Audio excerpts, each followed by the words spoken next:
ใน EP นี้เราจะมาเว้าถึง10อันดับประเทศที่มีค่าเงินแข่งค่าที่สุดในโลกภายในปี2025และเราจะมาเปรียบเทียบกับเงินกีบเงินบาทและก็เงินดอลลาร์ว่าจะเป็นอะไรเดี๋ยวเราไปรับชมรับฟังพร้อมๆกันเลย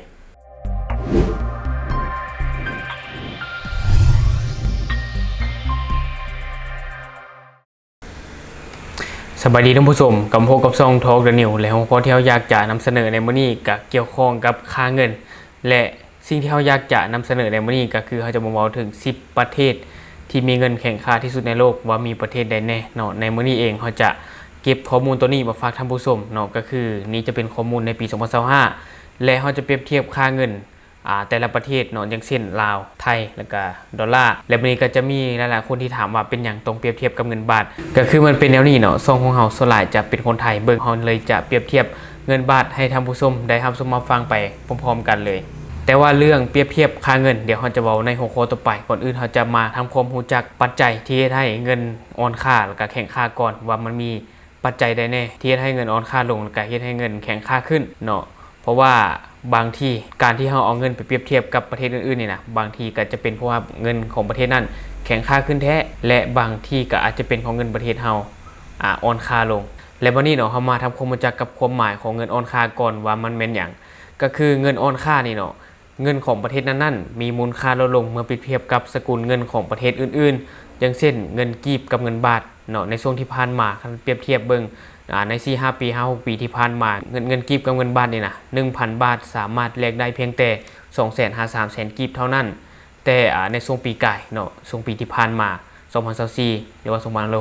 2567ยังมีช่วงหนึ่งที่เงินบาท 1,000 บาทนี่นะสามารถแลกเงินกีบได้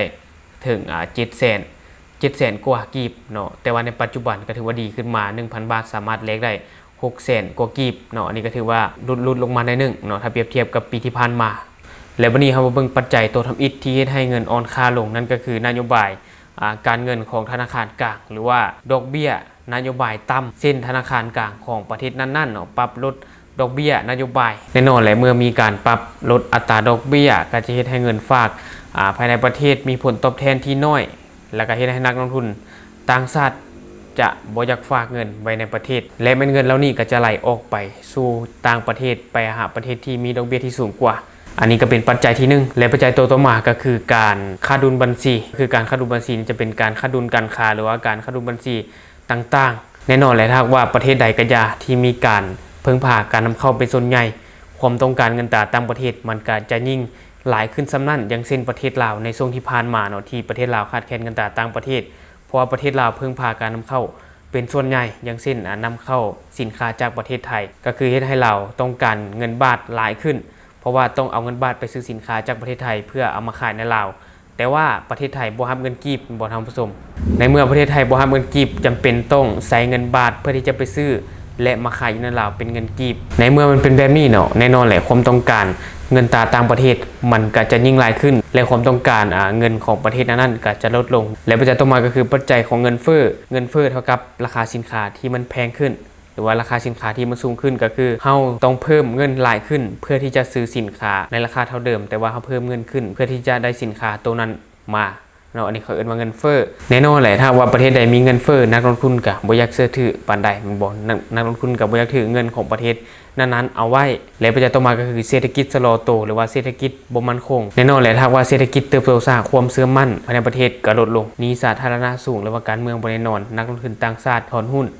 เพราะว่านี่ความเสี่ยงแบบนี้ก็จะเฮ็ดให้เงินไหลออกนอกประเทศและผลที่ตามมาก็คือเฮ็ดให้เงินของประเทศนั้นอ่อนค่าลงอันนี้ก็จะเป็น4ปัจจัยหลักที่เฮาเก็บมาฝากท่านผู้ชมเนาะที่จริงนะมันมีหลายปัจจัยหลายกว่านี้เนาะแต่เฮายังยกมา4ปัจจัยหลักๆและบัดนี้เฮาจะมาเบิ่งปัจจัยที่ได้เงินแข็งค่า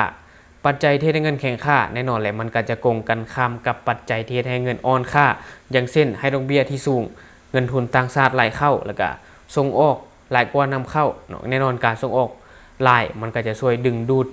เงินตราต่างประเทศเข้ามาในประเทศตัวเองและต่อมาก็คือมีเสถียรภาพทางการเมืองเฮ็ดให้นักลงทุนต่างชาติเชื่อมั่นใจและต่อมาก็คือนักลงทุนต่างชาติเข้ามาลงทุนเฮ็ดให้แลกเงินเข้ามาเท่ากับเงินแข็งค่าเนาะมันก็จะมีหลายปัจจัยที่ให้เงินแข็งค่าและนี่ก็จะเป็นปัจจัยที่เฮ็ดให้เงินอ่อนค่าและก็แข็งค่าสำหรับท่านใดที่มีข้อมูลหลายกว่านี้หรือว่ามีปัจจัยอื่นก็สามารถประกอบส่วน เขานำกันได้เนาะภายใต้คอมเมนต์ของเราจะเข้าไปอ่านแล้วก็ตอบแลกเปลี่ยนประสบการณ์นำกันและวันนี้เขาจะมาเบิ่ง10อันดับประเทศที่มีค่าเงินแข่งค่าที่สุดในโลกภายในปี2025ว่าจะมีประเทศใดแน่และเขาจะมาเปรียบเทียบกับค่าเงินกีบค่าเงินบาทและก็ค่าเงินดอลลาร์และอัตราแลกเปลี่ยนกันแล้วแต่ละวันนะท่านผู้ชมและเฮามาเบิ่งเลยว่า10อันดับประเทศที่มีค่าเงินแข่งค่าที่สุดในโลกภายในปี2025นี่จะมีประเทศใดๆอันนึงเลยก็คือประเทศคูเวต1คูเวตเท่ากับ 3.25 US ดอลลาร์และ1คูเวตเท่ากับ 7,545.70 กีบและ1ดินาร์คูเวตเท่ากับ 108.76 บาทและอันดับ2ได้แก่ประเทศบาห์เรนเนาะก็คือ1บาห์เรนเท่ากับ 2.65 US ดอลลาร์และ1บาห์เรนเท่ากับ 57,369.60 กีบและ1บาห์เรนเท่ากับ 88.48 บาทและอันดับ3ได้แก่ประเทศโอมานเนาะก็คือ1เรียลโอมานเท่ากับ 2.60 US ดอลลาร์และ1เรียลโอมานเท่ากับ 56,167.30 กีบและ1เรียลโอมานเท่ากับ 86.62 บาทและต่อมาก็จะเป็นประเทศจอร์แดนก็คือ1ดีนาร์จอร์แดนเท่ากับ 1.41 US ดอลลาร์และ1จอร์แดนเท่ากับ 3,510 กีบและ1จอร์แดนเท่ากับ 47.02 บาทเนาะอันนี้เป็นอันดับ4และต่อมาก็จะเป็นประเทศอังกฤษเนาะก็คือประเทศอังกฤษนี่1ปอนด์เท่ากับ 1.330 US ดอลลาร์และต่อมา1ปอนด์เท่ากับ 28,754.40 กีบและต่อมาก็จะเป็นต่อเงินบาทปานนี้แล้วแม่น1ปอนด์เท่ากับ 44.22 บาทอันนี้คืออันดับ5เนาะและอันดับ6ก็ได้แก่ประเทศจิบรอลตาร์เนาะก็คืออัตราแลกเปลี่ยนจะเท่ากับประเทศอังกฤษเลยก็คือ1ปอนด์สเตอริงนี่จะเท่ากับ 1.330 US ดอลลาร์หรือว่าเท่ากับค่าเงินของอังกฤษเลยนะท่านผู้ชมและวันนี้เนาะเราจะเว้าในลำดับต่อไปเลยก็คือลำดับที่7เนาะได้แก่ประเทศสวิตเซอร์แลนด์ที่มีค่าเงินแข่งค่าก็คือ1ฟังสวิสเท่ากับ 1.225 US ดอลลาร์และต่อมาก็คือ1ฟังสวิสเท่ากับ 26,492.60 กีบและต่อมาก็จะเปรียบเทียบกับเงินบาทเนาะก็คือ1ฟังสวิสนี่นะเท่ากับ 40.73 บาทและอันดับที่8ก็ได้แก่ประเทศหมู่เกาะเคแมนเนาะก็คือ1ดอลลาร์หมู่เกาะเคแมนนี่เท่ากับ 1.20 US ดอลลาร์และเท่ากับ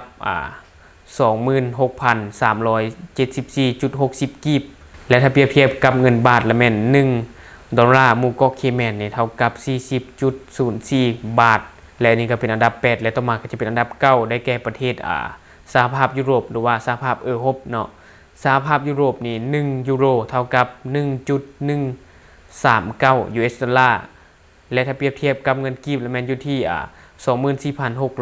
24,640 กีบและถ้าเปรียบเทียบกับเงินบาทละแม่นอยู่ที่ 37.92 บาทสำหรับอันดับ9และอันดับสุดท้ายก็คือสหรัฐอเมริกาเนาะสหรัฐอเมริกาละแม่น1 US ดอลลาร์ก็เท่ากับ1 US ดอลลาร์เนาะและถ้าเปรียบเทียบกับเงินกีบละแม่นในปัจจุบันเรทอัตราแลกเปลี่ยนในปัจจุบันอยู่ที่ 21,630 กีบและถ้าเปรียบเทียบกับเงินบาทละแม่นอยู่ที่ 33.35 บาทและอันนี้ก็ขึ้นกับอัตราแลกเปลี่ยนในแต่ละวันนะท่านผู้ชมและอันนี้ก็คือเฮาเปรียบเทียบให้เห็นแบบจ้าๆเลยสำหรับ10อันดับประเทศที่มีค่าเงินแข่งค่าที่สุดเมื่อเปรียบเทียบกับ